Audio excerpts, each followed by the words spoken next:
Hari ini Kathy akan mewawancarai seorang tokoh inspiratif yaitu papi saya. Terima kasih Pi atas waktu yang sudah disediakan sehingga wawancara ini bisa terlaksana. Saya persilakan Papi untuk memperkenalkan diri. Nama saya Heru Wijaya, lahir 9 Desember 1970 di kota Semarang, Jawa Tengah. Saya adalah seorang pedagang alat-alat sablon yang sudah berdagang kira-kira 20 tahun. Saya adalah alumni Karangturi angkatan 90, mempunyai seorang istri dan juga seorang anak yang kebetulan juga bersekolah di Karangturi. Sekolah Karangturi sudah berhasil mendidik dan membantu saya sehingga saya mempunyai semangat juang yang tinggi sehingga mampu bertahan dan bekerja dengan baik sampai saat ini. Dalam pengamatan Kathy, Papi adalah seorang tangguh dalam menghadapi berbagai tantangan. Hampir semua masalah yang terjadi dengan mudah Papi selesaikan. Apakah benar selama perjalanan hidup Papi, semua masalah bisa dengan mudah diselesaikan? Tentu saja tidak, Kathy. Tidak semua masalah bisa dengan mudah kita selesaikan. Pernah ada satu masalah yang membuat Papi itu jadi putus asa dan frustasi sama sekali. Masalah apa kira-kira membuat Papi sempat merasa putus asa dan frustasi? Ceritanya begini, pada tahun 1998 terjadi krisis moneter dan hal itu juga berdampak di negara Indonesia ini. Saat itu Papi sedang bekerja di salah satu bank di kota Semarang. Dan kebetulan karena krisis moneter, bank tersebut terkena likuidasi sehingga semua karyawannya kena PHK, termasuk Papi. Hal itu merupakan pukulan yang sangat berat karena Papi berpikir pada saat krisis moneter akan lebih sulit untuk mencari pekerjaan yang baru. Hari demi hari berjalan, tanpa terasa 3 bulan sudah berlalu. Keadaan semakin berat karena pada saat itu Mami Kathy yang bekerja juga terkena PHK akibat krisis moneter tersebut. Kita menjalani kehidupan sehari-hari dengan tanpa penghasilan sama sekali dan bergantung pada uang pesangon PHK. Tanpa terasa setahun sudah berlalu. Papi tetap berusaha untuk cari pekerjaan, tapi memang sulit saat itu.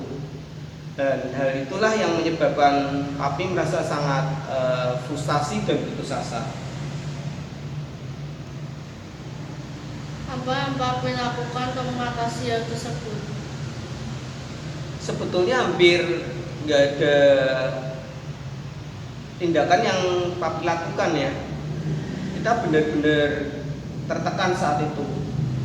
Namun tiba-tiba ada seorang teman yang datang ke Semarang dan bertemu Papi, dan dengan pertemuan tersebut Papi menceritakan masalah yang sedang dihadapi serta berharap jikalau teman tersebut bisa membantu menyelesaikan masalah yang sedang Papi hadapi. Kebetulan teman tersebut memberi saran agar Papi pergi ke suatu gereja yaitu di JKI Injil Kerajaan untuk beribadah di sana.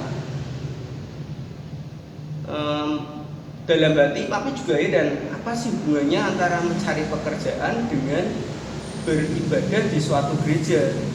Namun karena posisi yang terdesak dan terjepit, Papi nurut aja lah. Mulai minggu itu Papi mencoba untuk pergi ke gereja JKI Injil Kerajaan.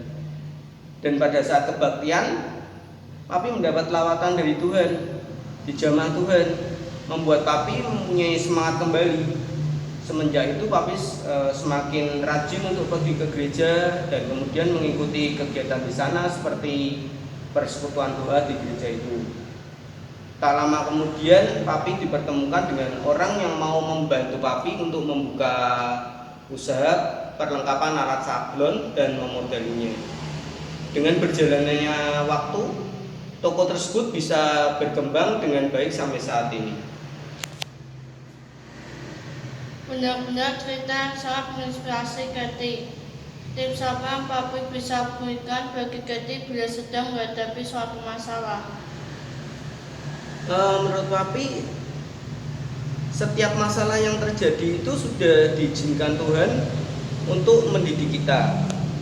Jadi, Kathy harus menghadapi setiap masalah yang ada. Jangan pernah lari dari masalah itu. Hadapi bersama Tuhan, harapkan Tuhan, percaya bahwa itu terbaik yang sudah direncanakan Tuhan. Apapun yang terjadi, ucapkan syukur. Bila di hati kita masih ada Tuhan, pasti mujizat itu akan terjadi, Kathy. Terima kasih Papi atas kesediaannya untuk berbagi pengalamannya bagi Kathy bila sedang menghadapi suatu masalah. Demikian wawancara singkat dengan Papi Kathy. Semoga bisa menjadi berkat dan menjadi inspirasi bagi kita. Tuhan Yesus memberkati.